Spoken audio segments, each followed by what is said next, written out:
الحمد للہ رب العالمین والعاقبۃ للمتقین والصلاة والسلام علی اشرف الانبیاء والمرسلین اما بعد اعوذ باللہ من الشیطان الرجیم بسم اللہ الرحمن الرحیم فسبح بحمد ربک واستغفر انہ کان توابا صدق اللہ العظیم وصدق رسولہ النبی الکریم ان اللہ وملائکتہ یصلون علی النبی یا ایہا الذین آمنوا صلوا علیہ وسلموا تسلیما الصلاة والسلام علیک یا سید یا رسول اللہ وعلى آلك وأصحابك يا سيدي يا حبيب الله اللهم صل على سيدنا ومولانا محمد معدن الجود والكرم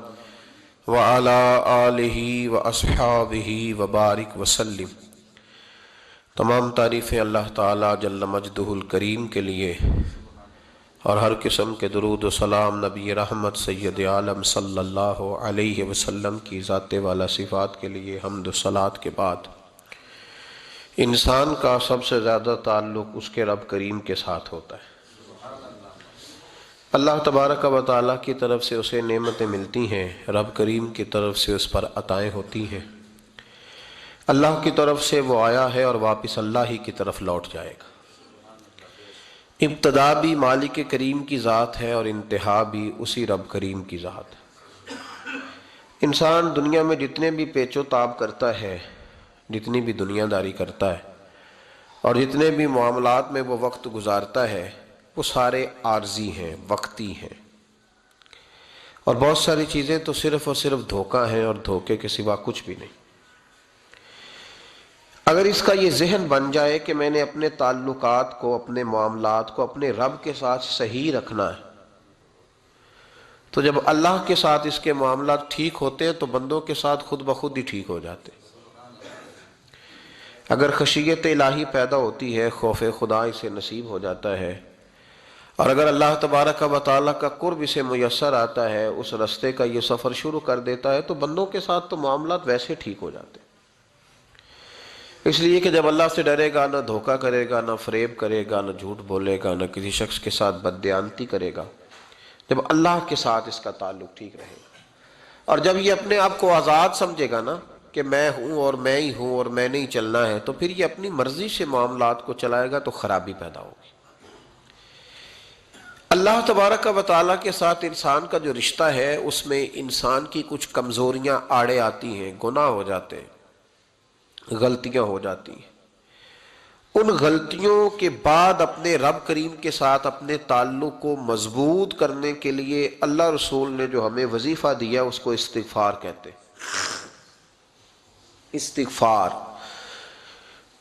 ویسے اس کا لغوی معنی تو ڈھانپنا ہوتا ہے، یہ غفر سے بنا ہے، لیکن اس کے اصطلاحی معنی یہ ہے کہ جو گناہ انسان سے ماضی میں ہو جائیں ان سے معافی چاہنے کا نام استغفار ہے۔ کچھ لوگ توبہ اور استغفار کا لفظ اکٹھا بولتے ہیں، لیکن توبہ کا معنی ہوتا ہے آئندہ گناہ نہ کرنے کا وعدہ کرنا، اور استغفار کا معنی ہوتا ہے پچھلے گناہوں سے اللہ کے حضور معافی مانگنا۔ اگرچہ مفہوم کے لحاظ سے یہ ہم معنی ہی بنتے ہیں، لیکن ان کا جو اصطلاحی مفہوم ہے وہ یہ ہے کہ جب آپ پچھلے گناہوں سے معافی مانگ رہے ہوتے ہیں تو اس کو استغفار کہتے ہیں۔ اللہ تعالیٰ نے اس استغفار کو بڑا پسند فرمایا، بڑا پسند فرمایا، اور یہ استغفار کے جملے مالی کو اتنے پسند آئے کہ اللہ نے نبی پاک علیہ السلام کو بھی حکم دیا، کہا محبوب آپ بھی میری بارگاہ میں استغفار کریں۔ اگرچہ حضور کا استغفار اس معنی میں نہیں ہے، بلکہ نبی پاک کا استغفار تو بلندی درجات کا معاملہ ہے، چونکہ استغفار خود ایک عبادت ہے، تو یہ عبادت کرنے کا اللہ نے اپنے محبوب کو بھی ارشاد فرمایا۔ جب فتح مکہ ہوئی تو فرمایا اذا جاء نصر اللہ والفتح، جب اللہ کی مدد آئی تو پھر فتح نصیب ہوئی، وَرَأَيْتَ النَّاسَ يَدْخُلُونَ فِي دِينِ اللَّهِ أَفْوَاجًا، تو پھر آپ دیکھیں گے لوگوں کو، لوگ فوجوں کی فوجیں دین میں داخل ہو رہے ہیں۔ لوگ پہلے ایک ایک دو دو کر کے آیا کرتے تھے، تو اب فوجوں کی فوجیں آ رہی ہیں، تو یا اللہ ہم کیا کریں؟ تو رب کریم نے فرمایا محبوب فسبح بحمد ربک واستغفر، اپنے رب کے لیے حمد کرو، تسبیح پڑھو اور استغفار کرو۔ کیا کرو؟ استغفار، معافی مانگو، اس کے حضور آہذاری کرو، استغفار کرو۔ معنی یہ ہوا کہ جب تو غلطی ہو جائے پھر بھی استغفار کرو، جب اللہ زیادہ نعمتیں دے پھر بھی پھر بھی استغفار کرو۔ ہمارے ہاں یہ ہوتا ہے کہ جب تو کوئی نقصان ہوتا ہے تو وہ اللہ کی طرف سے ہوتا ہے، نقصان ہو جائے تو کہتے ہیں اللہ کی مرضی تھی، اور فائدہ ہو جائے تو کہتے ہیں میں نے محنت ہی بڑی کی تھی، میری جدوجہد بڑی تھی۔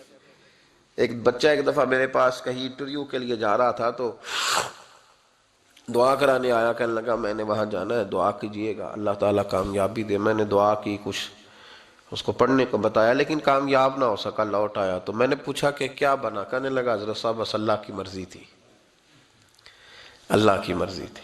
پھر ایک دفعہ گیا تو نہ کہا اللہ کی مرضی تھی، تیسری دفعہ گیا کامیاب ہو گیا۔ تو بھئی اب کیا بنا؟ کہنے لگا جی جب میں داخل ہوا تو اس نے جاتے ہی مجھ سے پوچھا سب سے پہلا سوال یہ کہ تمہیں جنرل نالج کی بھی کچھ معلومات ہے یا شعبے کے آدمی ہو؟ تو میں نے کہا جناب پوچھئے۔ تو انہوں نے پاکستان کا حدود اربہ پوچھا تو میں نے فٹافٹ بتا دیا۔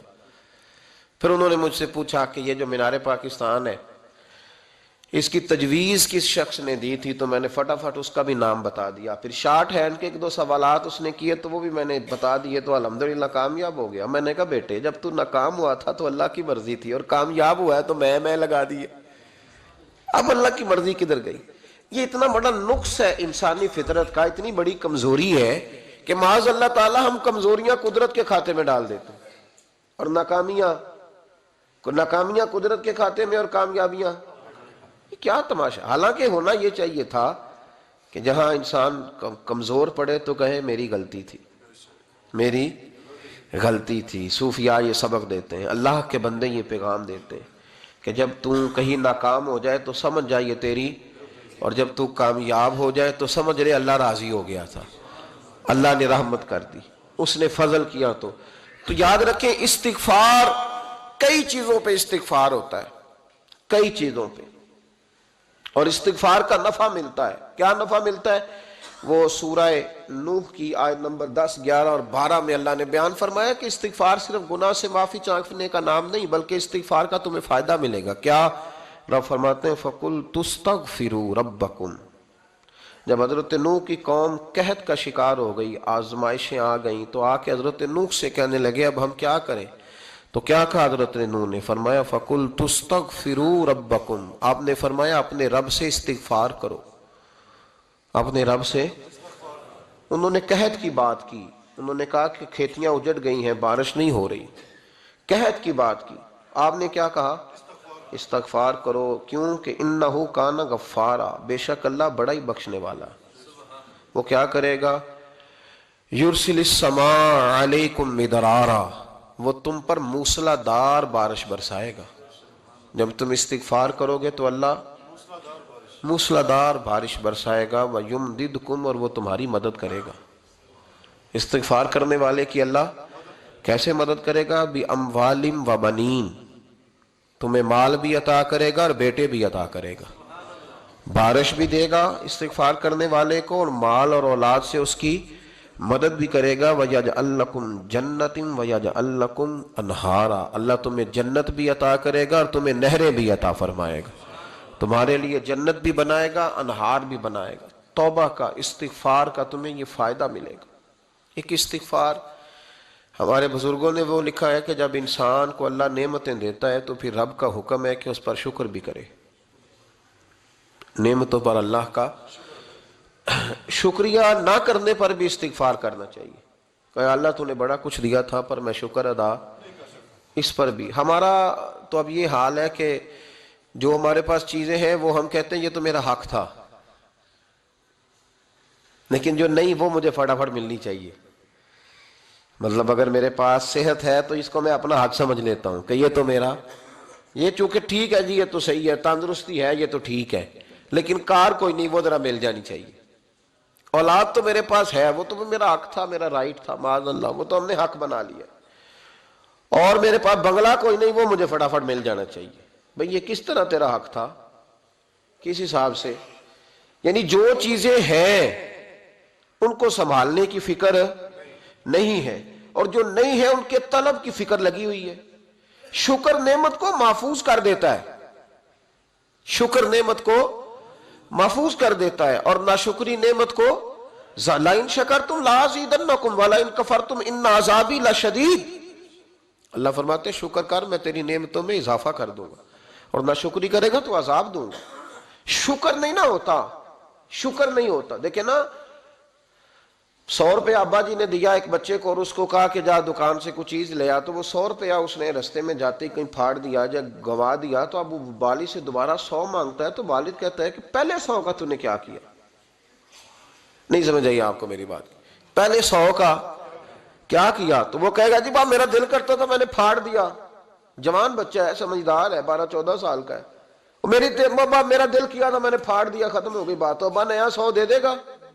سبحان اللہ، کتنے خوش ہو کے آپ کہہ رہے ہیں نہیں دے دینا سو، یہ کیسے ہو سکتا ہے بھائی؟ کروڑ پتی والد بھی ہو تو 100 کا نوٹ دوبارہ دیتا کیوں؟ بیٹا نہیں اس کا پیار نہیں، کیوں نہیں دے رہا؟ وہ کہتا تو نے میرے پہلے 100 کی قدر نہیں ڈالی، نیا تجھے کیسے مل جائے؟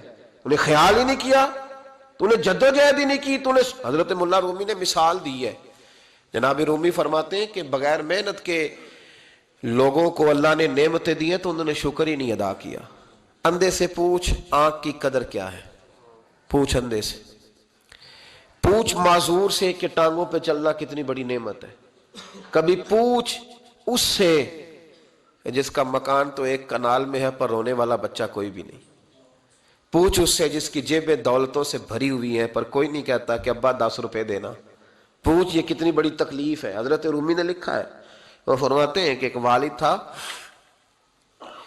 تو اس نے بڑی دولت کمائی تھی، تو اس کا بیٹا بے دریغ ہی اڑاتا رہتا تھا، کبھی ادھر پیسے بھگا دیے، کمائے نہیں تھے نا، محنت نہیں نہ کی تھی، کمائے نہیں تھے۔ والد بڑا سمجھاتا تھا پر سمجھ نہیں آتی تھی۔ ایک دن اس کے ابا کے ذہن میں ایک بات آئی، وہ کہنے لگا بیٹے یار میں کنگال ہو گیا ہوں، اچانک حالات خراب ہو گئے، ایک آنا مجھے چاہیے، دوائی خریدنی ہے، کہیں سے لے کے آؤ۔ اس نے کہا ابا مسئلہ ہی کوئی نہیں، یار ہی بڑے ہیں، بہت سارے لوگوں کے ساتھ رات میں جاتا ہوں روٹی کھانے ہوٹل میں، کئی ہیں جو میرا انتظار کر رہے ہوتے ہیں، فیس بک والے اور جناب وہ سیلفی والے، بڑے سارے ہیں جو کہتے ہیں تیرے بغیر گزارا ہی نہیں، بڑے ہیں جو روز سویرے اٹھ کے پہلے مجھے السلام علیکم کا میسج کرتے ہیں پھر اس کے بعد کسی اور سے، بڑے ہیں کوئی مسئلہ ہی نہیں۔ ایک کے پاس گیا، ایک آنا چاہیے، اس نے دے دیا، لا کے ابا کو دیا، تو ابا گھر کے اندر جو امیر لوگ ہوتے تھے گھر میں کنواں کھدوا لیتے تھے، ابا کنویں کے کنارے بیٹھا تھا، جب بیٹے نے آنا لا کے رکھا تو اس نے پانی میں پھینک دیا۔ اگلی صبح پھر کہا بیٹے ایک آنے کی ضرورت ہے، دوا خریدنی ہے، اس نے کہا مل جائے گا۔ 2 4 5 دوست ابھی ہیں بڑے مالدار، ان سے جا کے کہا، ایک سے آنا لایا، ابے نے پھر پھینک دیا، تیسرے دن بھی پھینک دیا، چوتھے دن بھی، یار اب ختم ہو گئے۔ کچھ آہستہ آہستہ دوستوں کو پتہ چل گیا کہ کنگال ہو گیا ہے، خبر پھیل جاتی ہے نا، اب بھوکا ہو گیا ہے۔ اب آہستہ آہستہ موبائل بند ہونے لگے، آہستہ آہستہ جو ہے وہ نمبر بلاک ہونے لگا، حالات بگڑ گئے۔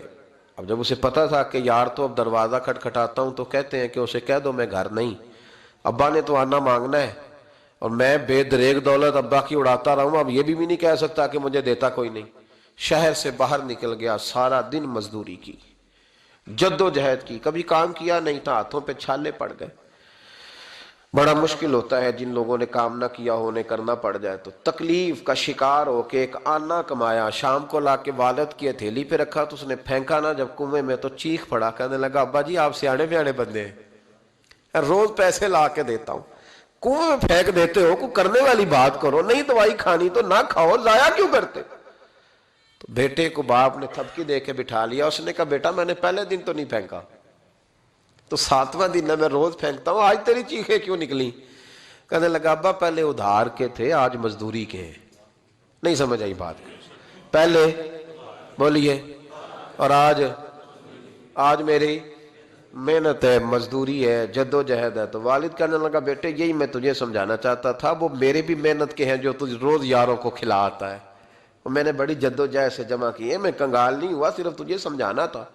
او بھائی یہ آنکھیں تیری محنت کی نہیں نا، اس لیے تو شکر نہیں ادا کرتا، یہ وجود، یہ ٹانگیں، یہ شعور، یہ تیری جد و جہد کا نہیں، جو عقل کی دولت اللہ نے دی ہے نا، یہ تیری محنت کی نہیں، اگر محنت کی ہوتی تو سجدے میں پڑا رہتا، تو خیال کرتا اللہ نے آنکھیں دی ہیں قرآن دیکھنے کے لیے، جب کوئی کسی گندی چیز کو دیکھتا ہے تو ناشکری کرتا ہے، جب غلط طرف اٹھاتا ہے یہ چیزیں تو ناشکری کرتا ہے۔ صاحبو یاد رکھنا اور اس پر ضرور غور کرنا کہ جب نعمتوں کا شکر ادا نہ کیا جائے تو پھر ہمیں استغفار کا حکم دیا گیا ہے۔ پھر کیا کرنا ہے ہم نے؟ استغفار کہ یا اللہ ہم تیری نعمتوں کا شکر ادا نہیں کر سکے تو ہمیں معاف فرما دے، تو ہم سے درگزر فرما، معاف فرما۔ ایک استغفار اس بات کا ہے کہ دیکھیں نا، یہ رسول پاک علیہ السلام کا فرمان ہے، یہ حدیث امام رازی نے لکھی ہے، اور نبی پاک کی فرمان کے لحاظ سے جو چیز ہمارے سامنے آئے نا اس پر ہماری آنکھیں بھی کھل جانی چاہیے، دل بھی کھل جانا چاہیے کہ کوئی خاص ہی بات تھی جو حضور نے بیان فرمائی صلی اللہ علیہ وسلم۔ سرکار دو عالم علیہ السلام نے فرمایا ایک آدمی نے 500 سال بغیر ریاکاری کے اللہ کی عبادت کی۔ کتنے سال؟ 5 سال نہیں ہوتی بغیر ریاکاری کی۔ تہجد پڑھنے والا جب تک 6 لوگوں کو بتا نہ دے تہجد پڑھی ہے، اتنی دیر تو تہجد آگے بڑھتی نہیں، کم از کم 6 بندوں کو پتا ہونے چاہیے۔ اور میرے جیسے حاجی نمازیوں کا تو دل کرتا ہے کہ وظیفے پہ بندہ رکھا جائے جو تعریفیں کرے صبح و شام۔ حاجی صاحب کی کیا بات ہے، حضرت صاحب کی وظیفہ دیں گے اس کو مہینے کا، وہ تعریف کرے کھول کے کہ آپ کی بڑی بات۔ یہ مرض ہے، تعریف سننا نا یہ بیماری ہے، اس نے جھوٹ کو جنم دیا ہے، بہت بڑا مرض ہے۔ حضرت سعدی نے اس پر بہت بڑے مقالہ جات لکھے ہیں اور فرماتے ہیں یہ مرض کچھ لوگوں میں بہت زیادہ ہوتا ہے۔ ایک امیروں میں، امیر لوگ ناراض نہ ہو جائیں پر انہوں نے کہا ہے تو کوئی حکمت ہوگی نا، امیروں میں تعریف سننے کا مرض بہت زیادہ ہوتا ہے۔ فرماتے ہیں ایک بادشاہوں میں اور تیسرا عورتوں میں، ان میں یہ بیماری بہت زیادہ ہوتی ہے۔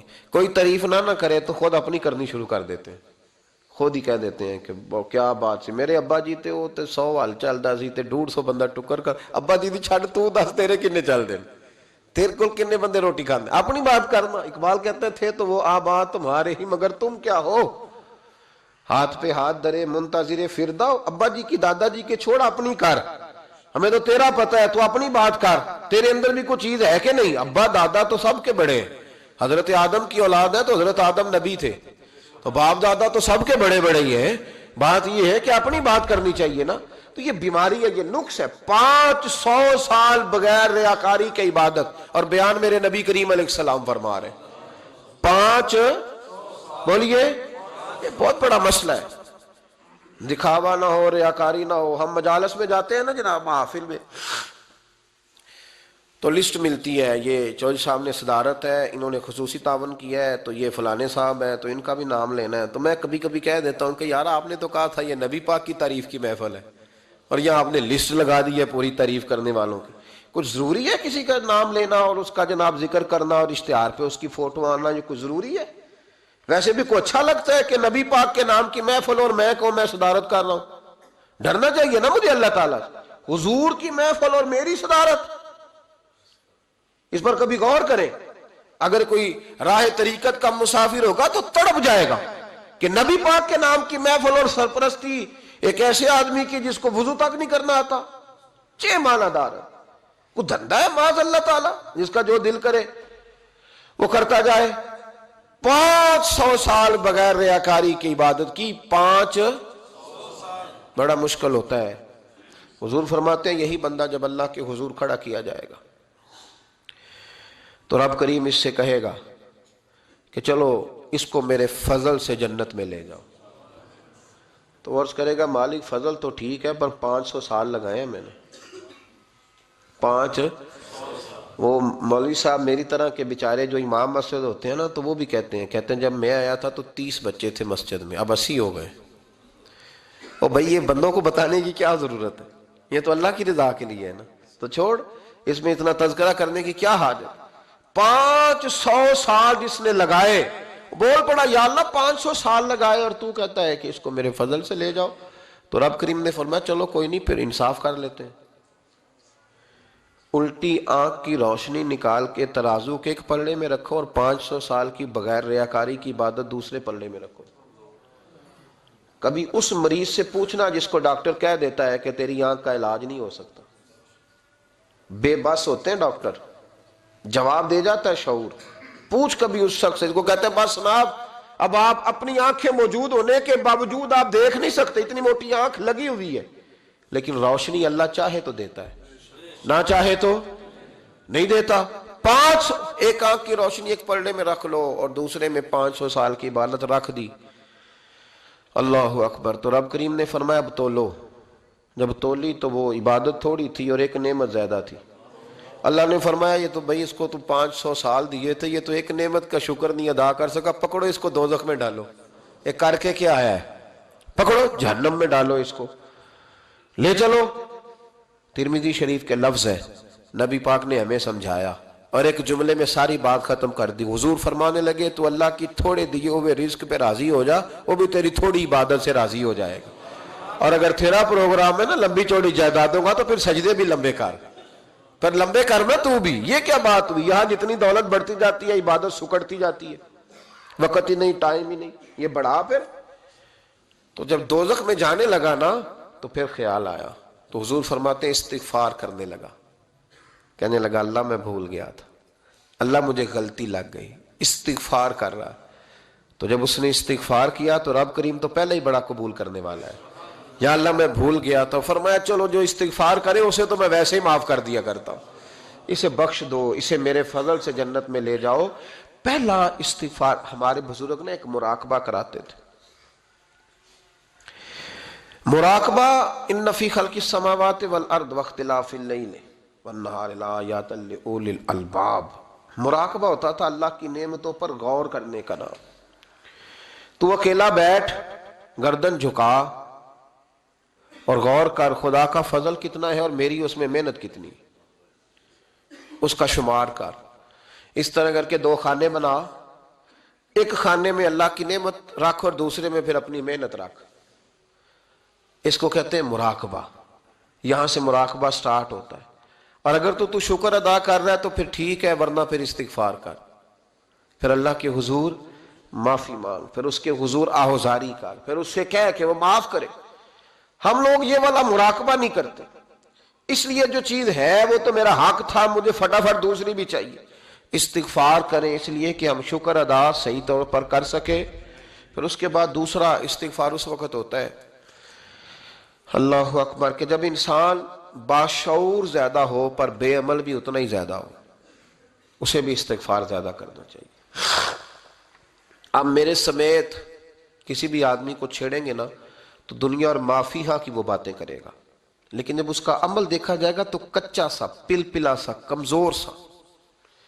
یعنی ایسے لوگ ہیں جو ماں باپ کی عظمت پر 6 گھنٹے تقریر کر سکتے ہیں، لیکن اگر ان کی اماں سے جا کے پوچھا جائے کہ بیٹے کا حال کیا ہے جی، تو کہتے ہیں بڑی تکلیف میں ہو، اپنے بیٹے کے سبب سے بڑی آزمائش کا شکار۔ بھئی تیری 6 گھنٹے کی تقریر کا معنی کیا ہوا؟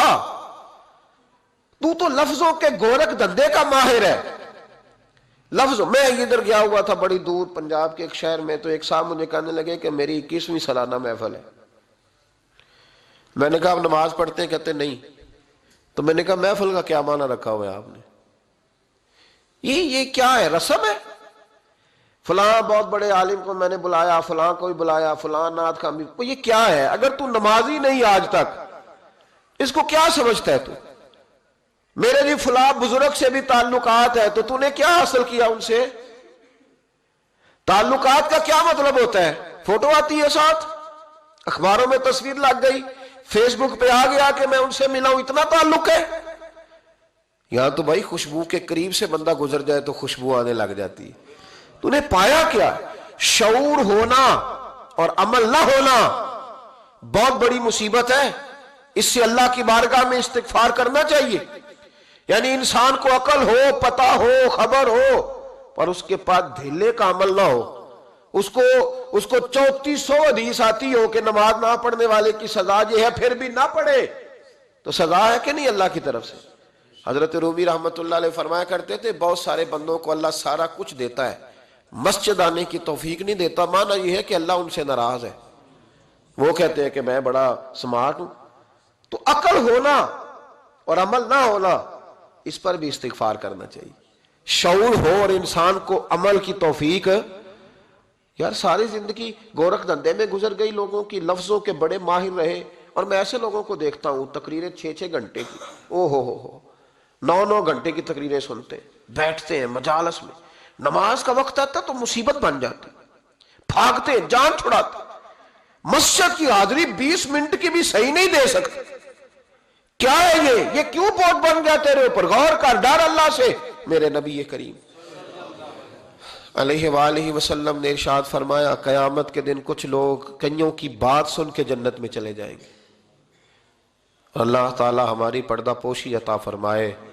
کہا کچھ تبلیغیں کرنے والے دوزخ کے دروازے پہ کھڑے ہوں گے تو وہ جنتی کہیں گے کہ مولانا پیر صاحب ہم تو آپ کی بات سن کے جنت میں جا رہے ہیں، تو آپ یہاں کیوں کھڑے ہیں؟ تو وہ کہیں گے ہائے افسوس، میں کہتا تو رہا پر عمل نہ کر سکا.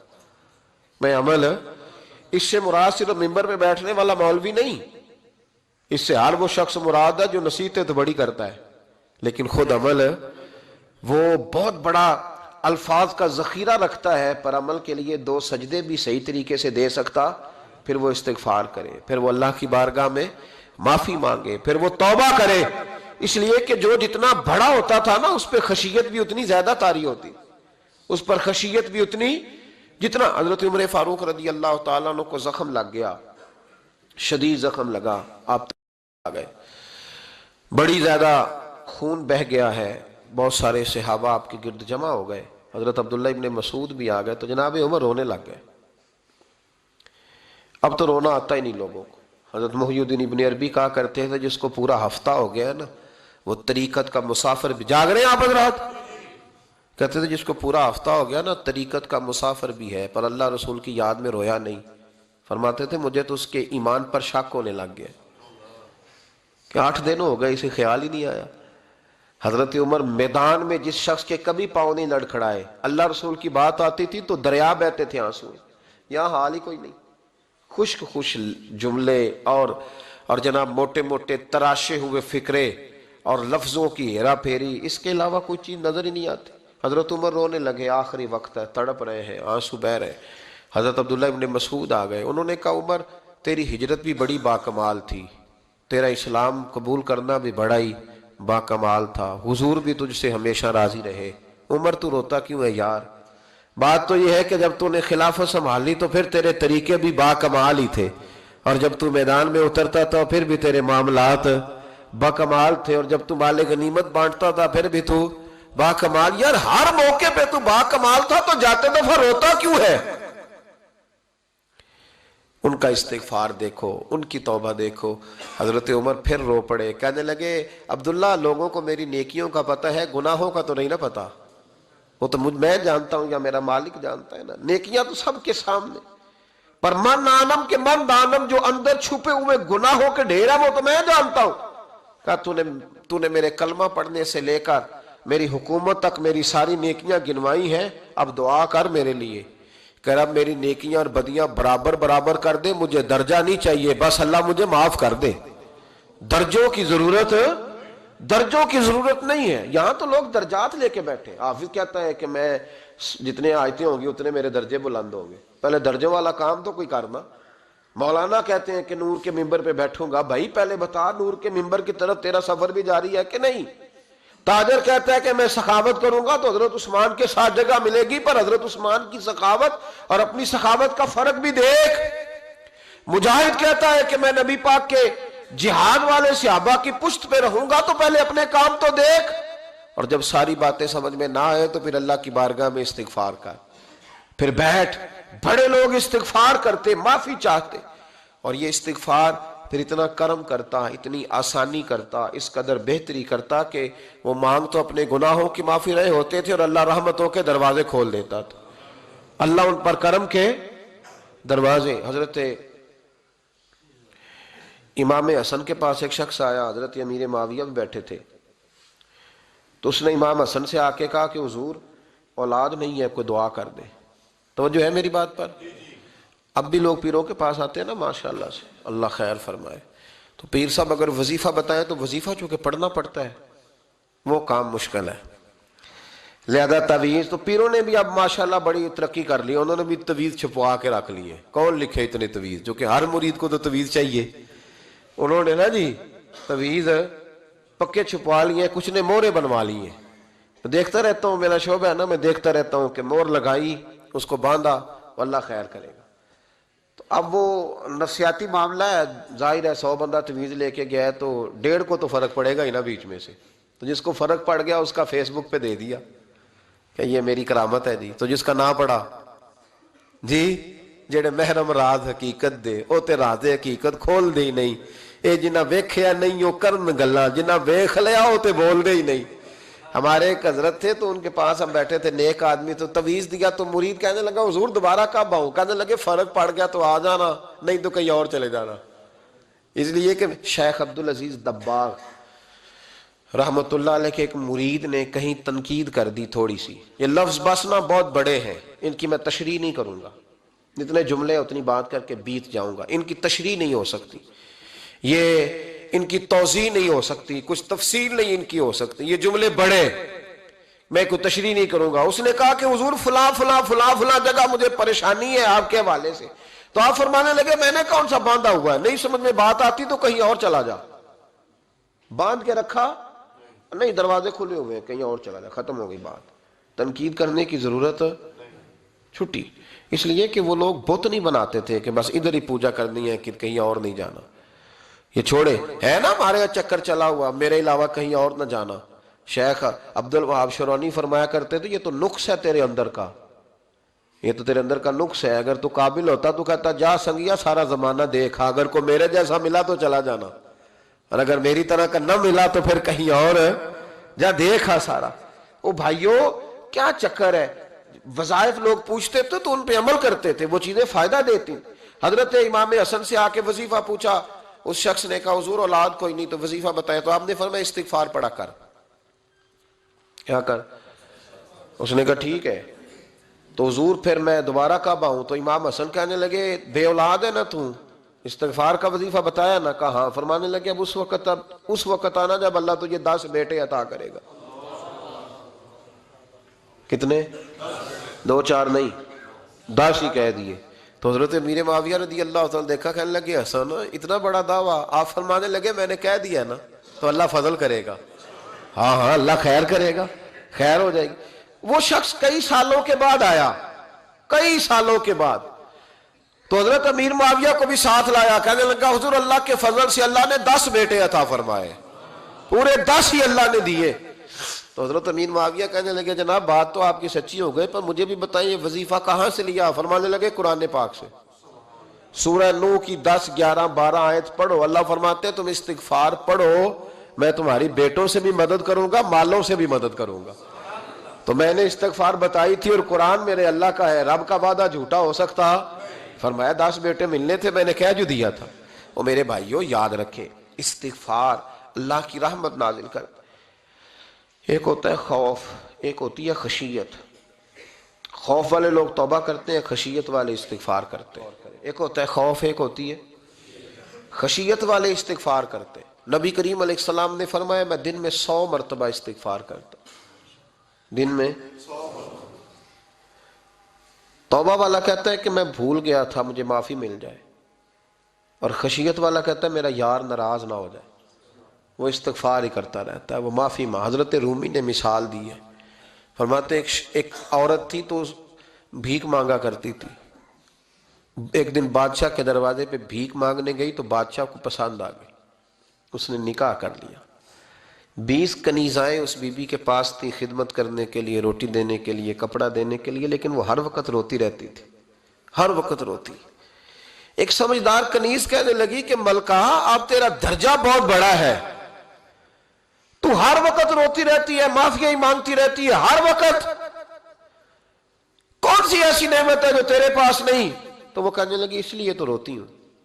کیا مانا؟ کہنے لگی اس لیے روتی ہوں کہ میں اس قابل نہیں تھی جو مجھے مل گیا، کہیں میرے سر کا سائیں ناراض نہ ہو جائے، وہ کہیں بگڑ نہ جائے، مجھے پتا ہے کہ میں کیا تھی اور مجھے کہاں تک پہنچا دیا، میں روتی اس لیے ہوں کہ کبھی کہیں وہ ناراض۔ حضرت عمر اس لیے روتے تھے کہ کہیں مصطفیٰ ناراض نہ ہو جائے، حضرت ابو بکر اس لیے تڑپتے تھے کہ کہیں اللہ کا فضل روٹھ نہ جائے۔ یہ جو مولا علی اپنے کمرے میں بیٹھ کے زور زور سے استغفار پڑھتے تو اس لیے نہیں کہ بڑے پاپ تھے جن کی معاذ اللہ معافی مانگتے تھے، اس لیے کہ رب رسول کہیں ناراض نہ ہو، خشیت تھی کہ جہاں ہم پہنچے ہوئے کہیں وہاں سے واپس۔ استغفار بندے کی اللہ سے صلح کرا دیتا ہے، بندے کی رب سے صلح ہو جاتی ہے جب استغفار. دیکھیں نا بڑی سادی سی بات ہے کہ دو بھائی ناراض ہوں تو بڑا کہتا ہے اس نے میری بے ادبی بڑی کی، تو چھوٹا اگر پاس آ جائے اور پیر پکڑ لے کہ چل یار معاف کر دے، تیرا بھائی نہیں. پتہ کیا ہوتا ہے؟ صرف معافی نہیں ملتی. ہاں صرف معافی نہیں. چھوٹے نے بے ادبی کر دی، بڑے کو تکلیف ہوئی، بات جب آگے بڑھی نا تو بڑے نے شکوہ کیا. جب لوگوں نے چھوٹے کو سمجھایا تو چھوٹا جب معافی مانگتا، ادھر دیکھو میری طرف، جب چھوٹا معافی مانگتا ہے نا اٹھ کے جاتا ہے اور بڑے کے پیر پکڑتا ہے تو میرا معاف نہیں کرتا، بڑا رو بھی پڑتا ہے، بڑا رو بھی پڑتا ہے. اور وہ کہتا ہے کہ وہ میں اور تو اماں کے پاس اکٹھے بیٹھتے، ایک باپ کی موٹر سائیکل پہ اکٹھے بیٹھتے، تو تیرا اور میرا رشتہ اتیار تو نے یہ کیوں؟ وہ جو آنسو نکلتے ہیں نا وہ درد ہوتا ہے، وہ کیف ہوتا ہے، وہ سوز ہوتا ہے، وہ لذت ہوتی ہے، وہ پیار ہوتا ہے. رب کہتا ہے تو معافی مانگ، انہو کان غفارا، تو معافی مانگ، میں تجھے معاف بھی کروں گا، تیرے اوپر رحمت بھی فرماؤں گا، تیرے اوپر کرم نوازی بھی کروں گا، تجھے نواز دوں گا، تجھے عطا کروں گا. حضرت موسیٰ کلیم اللہ علیہ السلام کا زمانہ مبارکہ تھا، قحط پڑ گیا، بارش نہیں ہوتی. ہم لوگ نا اب تو خیر ہمارے پاکستان میں تو ٹیبل ٹاک ہوتی ہے، ٹاک شو ہوتے ہیں، ہمارے ہاں تو پتہ کیا جاتا ہے کہ بارش ہو کیوں نہیں رہی.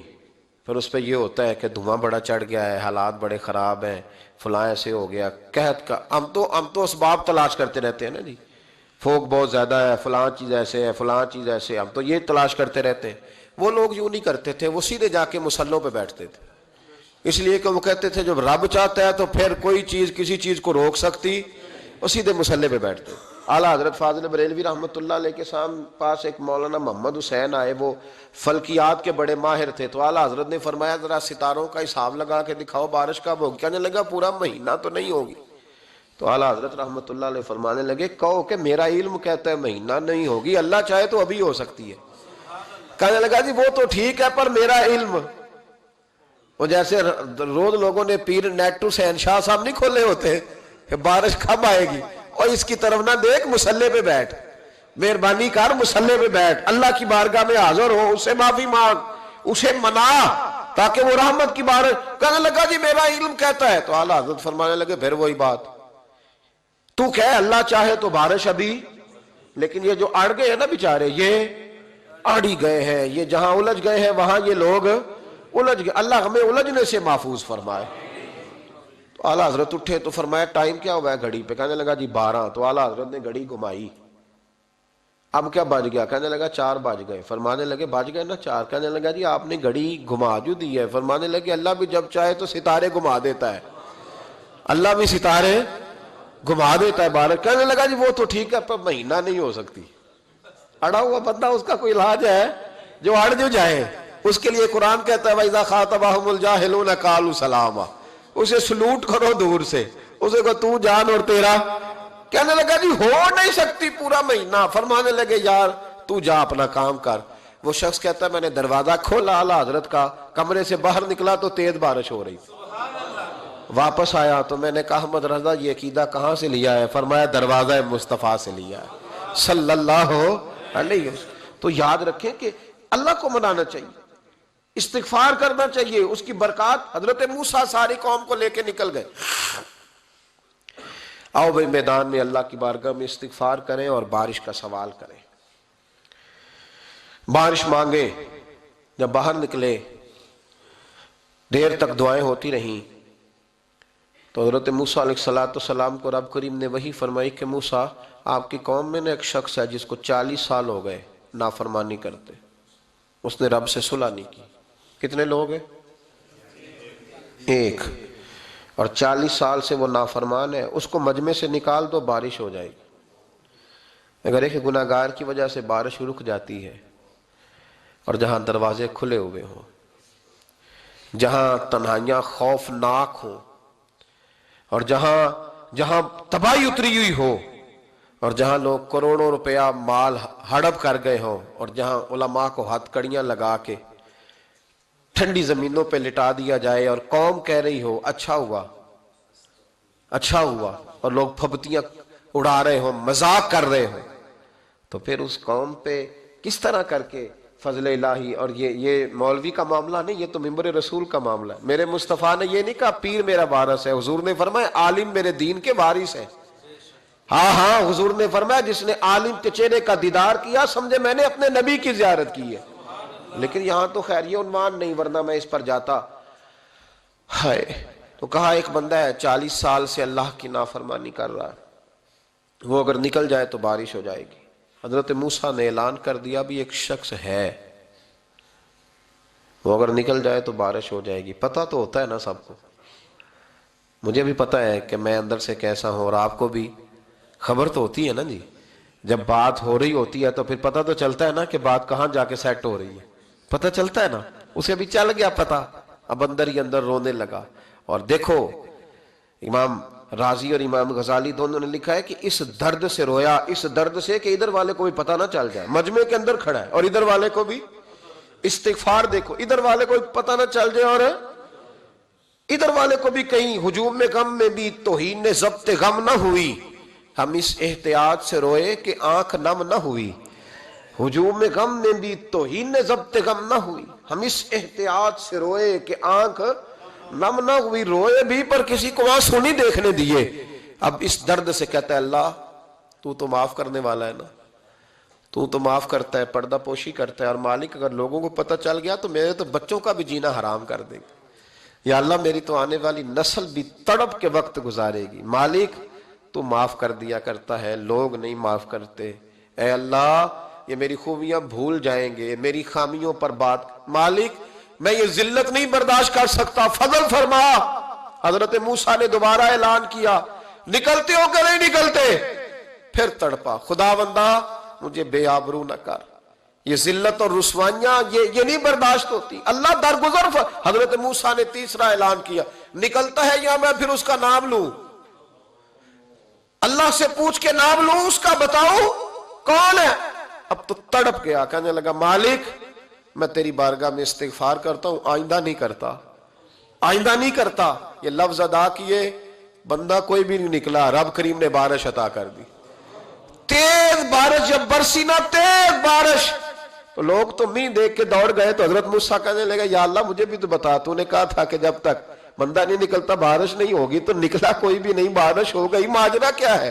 تو رب کریم نے فرمایا موسیٰ بس اس نے مجھ سے صلح کر لی، اس نے مجھ سے صلح کر لی۔ اور امام غزالی نے لفظ لکھے، حضرت موسیٰ نے پوچھا، حالانکہ اللہ اپنے نبیوں کو غیب کے خزانے دیتا ہے، پوچھا کہ اے اللہ مجھے اس کا نام بتا دے۔ تو رب کریم نے فرمایا موسیٰ جب گناہگار تھا تب نہیں کسی کو بتایا، جب پاپی تھا تب نہیں بتایا، جب مجرم تھا تب نہیں بتایا، اب کیسے بتا دوں؟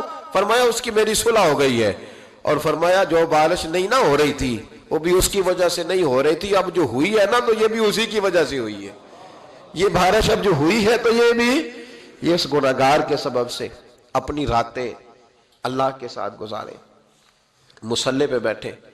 میرے صاحب رحمۃ اللہ علیہ سے جب کوئی کہتا نا کہ بڑا پریشان ہوں تو کچھ بتائیں، تو فرماتے آج رات مصلی پہ بیٹھ کے اپنے رب سے بات کرنا، میں بھی بات کروں گا۔ بندوں کو دکھ بتانے سے عزت میں کمی آتی ہے، اور اگر اللہ کو بندہ اپنے دکھ بتائے تو اللہ عزتیں بڑھا دیتا ہے۔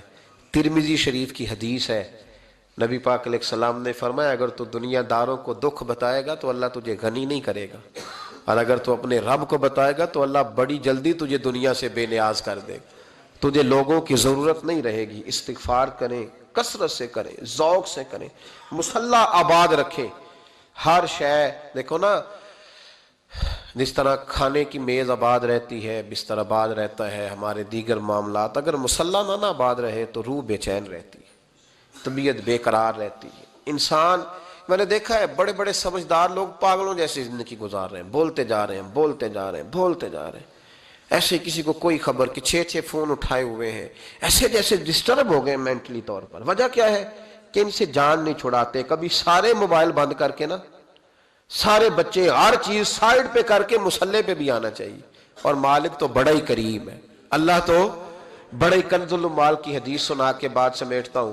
نبی پاک صلی اللہ تعالی وسلم فرماتے ایک شخص تھا بنی اسرائیل میں، بڑا مالدار تھا، تو پھر اس پہ غربت آ گئی، جب غربت آئی تو رو پڑا، کہنے لگا اے اللہ میں غریب ہو گیا ہوں، میری مدد فرما، میں نے بڑی نافرمانی کی ہے تیری۔ مالدار جب تھا تو بڑی موج کا، یا اللہ میں نے بڑی اب نہیں کروں گا، مجھے اس غربت سے نکال۔ تو اللہ نے فرشتوں سے کہا کہ دے دو جو مانگتا ہے۔ تو فرشتے کہنے لگے یا اللہ یہ توبہ کر کے نہیں آیا، ڈر کے نہیں آیا، یہ تو الجھ گیا تب آیا ہے، یہ تجھ سے ڈر کے ہوتا ہے نا ایسے کہ لوگ اللہ سے نہیں ڈرتے جتنا غربتوں سے معاذ اللہ ڈرتے ہیں۔ یا اللہ یہ تو وہ الجھ گیا تب آیا۔ تو اللہ نے فرمایا پتہ مجھے بھی ہے لیکن آ تو گیا ہے نا، چلو دے دو۔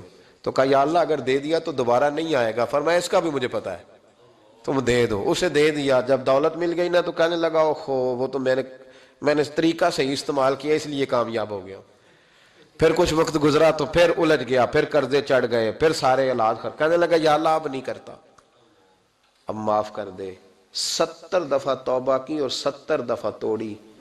حبیب کریم فرماتے ایک دن بستر پہ تھا، آسانی تھی، 70 دفعہ فرشتوں نے کہا یا اللہ یہ جھوٹا ہے، جھوٹ بولتا ہے، یہ تو غربت ہے، یہ تو تیری بارگاہ میں آیا ورنہ کبھی نہ آتا، بیمار ہوا ہے تو آیا، اس کا تو بچہ بیمار ہوا ہے تو آیا ورنہ کبھی نہ آتا۔ 70 دفعہ توبہ توڑی۔ ایک دن رات کو بستر پہ لیٹا تھا، دولتیں بھی تھی، آسانیاں بھی تھی، دل میں خیال آیا میں کتنا جھوٹا ہوں، جب الجھ جاتا ہوں تو اس کے دروازے پہ جاتا ہوں اور وہ کتنا قریب ہے، مجھے خالی نہیں لوٹاتا۔ تڑپ اٹھا، آنسو نکل گئے، اٹھ کے مصلے پہ کھڑا ہوا تو رب کریم نے فرشتوں سے فرمایا کھول کے دیکھو دروازے، آج یہ غربت کی وجہ سے نہیں آیا، آج میرا بن کے آیا ہے۔ تو یا اللہ پہلے تو دولت دیتا تھا، آج کیا دے گا؟ تو محبوب فرماتے اللہ فرماتے اب میں اسے بغیر حساب کتاب جنت عطا کروں گا۔ استغفار کریں، اس کے حضور حاضری دیں۔ جس طرح سارا کچھ چھوڑ چھاڑ کے لوگ کہتے ہیں کہ 1 مہینہ میں نے کسی سیاحتی مقام پہ رہنا ہے، میں نے اب کسی ٹھنڈے علاقے میں چلے جانا ہے، برف باری دیکھنی ہے، سیر کرنی ہے، 10 دن کی چھٹیاں وہاں گزارنی ہے، چلو 7 چھٹیاں وہاں گزار لو، 3 دن اپنے اللہ کے ساتھ گزارو، روزے رکھو، دن کو رات کو قرآن شریف پڑھو، تلاوت، کچھ وقت دو اللہ کے ساتھ حضور پر درود و سلام بھیجنے کے لیے، نبی پاک کی نعت کے لیے، اذکار کے لیے، بزرگوں کے لیے، پھر دیکھنا اللہ روح کو کتنا سکون دیتا ہے۔ آخر دعوانا الحمدللہ رب العالمین۔